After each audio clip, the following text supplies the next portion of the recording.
So the doll I mainly played with was the doll that my mum had, which must have been from about 1950s, and it was plastic and it had those sort of marbly eyes that with eyelashes, and so it was my mum's doll that she'd had since her childhood, and my sister played with it and me, and we all gave it a different name. So my mum called it Ruby, and I called it Diana, which I think retrospectively was because of Princess Diana, who was obviously around a lot in the 90s.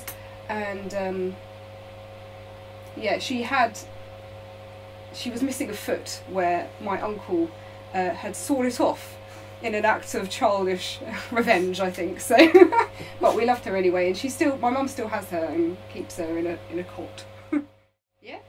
So, do you want to tell me about your trials? Yes. Yeah. So I had about 120. So, and they were all different types. So I had, like doctors and everything. I used to like doing their hair.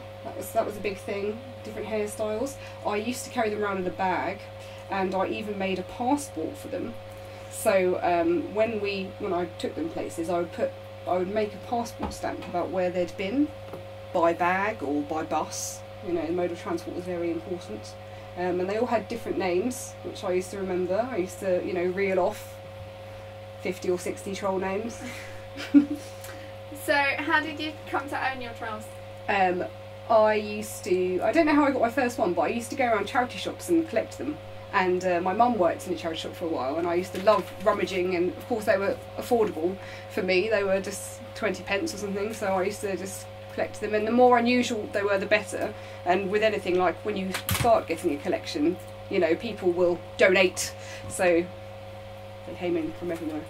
So you spoke about how unusual they were. What was the most unusual one that you remember? I had a proper down one from Denmark. That's very impressive. So how did you play with the trolls? Hairstyles, like I said. It was lots of pretend play, lots of conversation. Let's go and see the Doctor Troll. There was a vicar. I had a vicar who used to marry people. He used to marry the trolls. That's good. I had a dinosaur. He was cool. Rainbow hair. A dinosaur troll? Mhm. It's a bit weird in my head. Cool.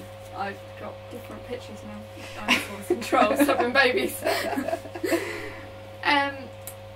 So how do you feel about your trolls? I used to have the most affection for them, but I mean, like I say, I've still got them, and I don't think I'll get them out and do anything with them. But I can't. It's almost, I don't want to get rid of them because they were such a part of my childhood, and I'd like to think that my kids might one day want to play with them carefully and with precision.